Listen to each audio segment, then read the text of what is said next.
my friends, I hit the wrong button there. I am Rick, and this is your seat at the table. And we're looking at some of these things that the odds and ends from my game collection that, like I said, I've done a couple other videos, and hopefully I'll get them in the right order. But one of those little gems that I was collecting back in the day is something called Battletechnology. And this is a literal magazine as if it was written for Mechwarrior from the period. And it served as a bridge between the actual source books and game materials and this kind of a newsletter that FAST had been putting out for a long time, and it stepped up. I had a couple dozen of these. They only came out every 3 or 4 months. I want to say it was either every 3 months or every 6 months. I'm not 100% sure. I don't remember exactly, but I had quite a few of them. And once again, kind of like my Mech Force stack, I had them stacked, and they went into some storage unit and into a crate or a trunk. And for the love of heat, I do not know. I'm just fortunate that I had this sole copy, which I'm terribly. I was really distressed over it when I went looking for this thing back in the day, and I wasn't able to find the whole stack. I just stumbled across this. I have a number of my role playing gaming association news zines, the Polyhedron. If you're not familiar with that, Google it, Wikipedia that. Once again, I had probably 100 of those. I couldn't afford a regular subscription to things like Dragon and Dungeon Magazine back in the day, and then when I got a little older, it was a marriage of convenience kind of thing. These actually would show up at the game store, and I would be able to purchase them off the shelf as they came out, and the money was when I got it when I had the money to get it, kind of thing. But I did buy as many of them as I could, and so this would be issue 13. Originally cost $5, and let's see. Right, you can see the clans. This is the introduction. The clans are just now, the mystery attackers are just now hitting the inner sphere, and this was produced. Let's see. Gotta be a date here somewhere. You know, I hate bogging things down when I get into something like this because I'm looking for something I can't tell you. It doesn't say. It just says distribution, writing in this issue, cover, address, copyright 1990. So this came out in 1990, but it's year end of 3049. So, magazine combat of the 31st century. When battle mechs advance, don't get caught with your missile launchers empty, etc., etc. So, what we've got, yes, and we're talking about back issues here. So, let's see, issue 1, report on Davion Operation Glass. So this actually kicked off right in the middle or the beginning of the first year of the Fourth Succession War, and it really played well. This kind of really gave a lot of flavor and depth to the gaming, what was going on. So when you were playing the tabletop board game, or you were playing Mechwarrior and you were representing the Fourth Succession War as it happened and you participated, this sort of thing really helped you plug and play into it even better. So we have this an overview, because obviously I don't want to spend an hour on it. Opening shots. Sir Michael Sandoval, editor of Robinson Times Herald, December 27, 3049. Blah, blah, blah. Let's see. All I can say, I hope he's right. I hope he's really nothing more than a pirate with an extra big gun, or a unit that's decided to make the inner sphere see pink elephants along with them. I hope so, but I don't believe so. Somebody is out there shooting real weapons. The Kellhounds have taken serious casualties, and they aren't exactly a wimp outfit. Quote. Battletechnology News Service. Comstar denies street crime. Waco's Rangers in an uproar.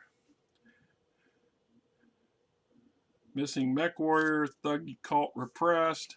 So, right, subject rumored presence elements of Wolf Dragons and Free Worlds territory has set Wayne Rogers and Waco's Rangers into a tizzy. High Spire Federated Commonwealth, November 17, 3049. Reports indicate that the Thuggy populace has been under assault for the last month. Nearly 3,000 members of the Strangler cult have been captured, killed by a person or persons unknown. The police forces of High Spire have been receiving letters containing information on thuggy operations, which so far have proved correct. No one has taken responsibility for these actions, but public opinion has been sympathetic to the offensive, as a cult of Kali has had a stranglehold on the population since before the Fourth Succession War.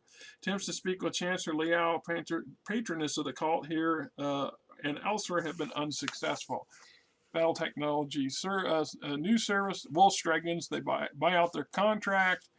Briefly noted, Draconis Combine trade mission returns from Atreus. Tormanda Liao calls for freedom. Chancellor Ramana Liao celebrated Christmas by reorganizing her palace guard. Merc Reservation cited as humane. Timeline, unit timeline, the Kellhounds. Says here, for readers who have missed the colorful history of the Kellhounds, Battletechnology presents a brief timeline. For more about the Kellhounds, consult the Kellhounds, the Warrior Trilogy, and Lethal Heritage, and the upcoming Blood Legacy published by the FASA Corporation. You know, like I said, if you pick this up and you didn't have those things, then suddenly you might decide you wanted to have them. So many deaths. Has a page in there or not? Rest in peace. Rest in peace, Felon Kell. It's assumed that Felon Kell was killed by these raiders from beyond. Hire free. Watch this space. What is the future for the inner sphere? Only the boldest of Mechwarriors will determine it. Coming soon, Battletech as play-by-mail game from Fantastic Simulations. I played that for a while. Yes, I did. Remember, that was before the big video game craze and the internet really had power to do what it does today. Battletechnology interviews with Mono Liao, the Chancellor of the Hellum Confederation. It says, not everybody who writes for Battletechnology is on staff. Much of our materials from freelancers all over known sphere. Most of the staff began that way. Not only do we pay a bounty for items used, we pay premium rates for articles and pictures sent by people on the spot. That's kind of a colorful ad to let you know if you can write something that's really good and they really like it. They're likely to pay you for it and publish it. At least that was what the intent was, and they did do that for quite a few. So, Hans Davion is a man of many talents and no principles whatsoever. Upcoming next, in the next thrilling issue of Battletechnology, is Ragazul bleeding, Steiner and Korea losing ground as unknown invaders smash in, Baptism of Fire, the first report from the invasion front, unit update, the first capital units, the Lions of Davion, bad weather and train new simulator rules, mercenaries and 3050s, how is life different for him, and much more. Don't miss it. So we have State of the Inner Sphere report, games for people to play, games people play, right? Playing for keeps. So these are little setups for potential scenarios for you to run. Lightning War, Tales of the Cobalt Coil, number 3. Nice little stories. Kind of a little bit like Shrapnel. Shrapnel started to evolve as after a number of years, after the first 2 years of Battletechnology, Shrapnel started to show up on and started to evolve and take in more stories. And I don't remember when this tapped out. I think it tapped out when FASA did, but don't quote me on it. Battletech Star Simulator rating. A look at the old CEF. Blah blah.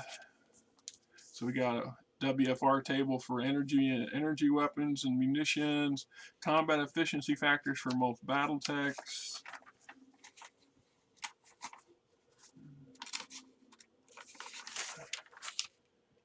Published unit strength.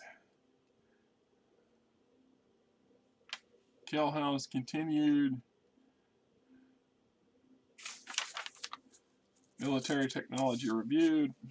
The past 20 years have seen many advances in technology in our sphere. This list covers various military technological advances, tells the offensive and defensive systems, etc.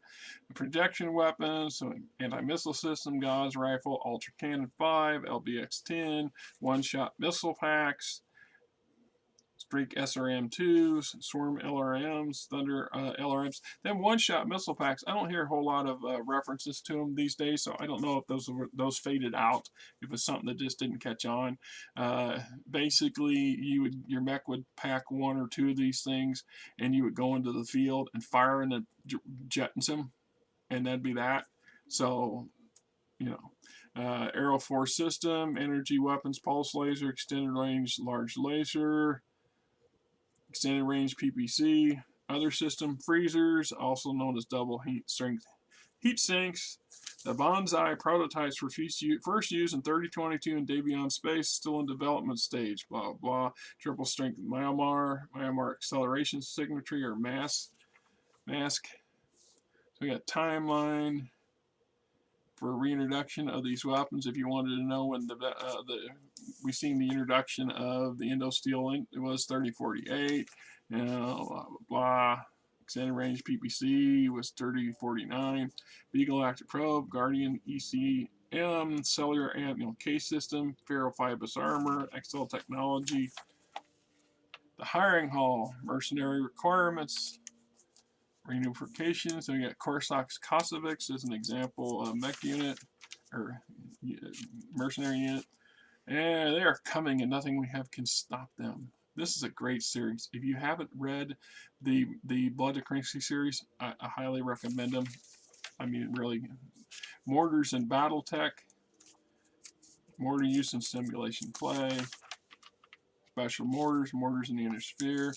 There's actually a mortar designed to be carried by a mech, and I've never heard if it worked well. I always had kind of dubious about it. I mean, it's limited. The applications for it would be kind of, I don't know, limited or in a niche or specific. I don't know how well it would work on the average actions that most mechs seem to be put into. Anyway, Battletechnology mechs and vehicles alphabetical list. The lust for Lost Tech, a scenario for Mechwarrior. So you got yourself a potential scenario that you can play out on the table, around the table with your friends. Then we got Revolutionaries New Face, Game Stake or Battle Stake, 3D tabletop stuff. I've always liked these things, and on occasion I have tried to make my own. But at the end of the day, as much as it seems, this stuff is that it works quite well, and it doesn't need to add anything extra to it. I mean, if I really wanted to get in there and I wanted to say, okay, well here's a drop ship and here's my mechs, around the corner kind of thing, I would just, like I said, hey, whatever's handy works. If it's a fairly reasonable scale, it's just simulating what the possibilities are. Then we get into things like the GRND-1 and Guardian. How about the BLR-1A Brawler? This actually I thought was a halfway decent mech. I had some good success with it. I don't know if it ever made it into the official TROs. If you guys know that, hey, knock yourself out. I might actually throw that out there at Red and see what he knows, if he's heard anything about it, because he's much more in tune to that sort of thing than I am. I guarantee it. I kind of wish I was in that. Wish I was a bit more, but you don't get the opportunity to play on a daily basis or even regular basis. And you kind of certain mechanics and stuff. You can read them all you want, but until you put them in action and keep putting them in action, they just kind of slide away from you. So responses to the senses, far and away the best. I think I got one copy of that once just to see what it was about. Anyway, that is Battletechnology, and I truly wish this was still in play and still going on. Anyway, this is Rick. Until next time, you guys have a great weekend.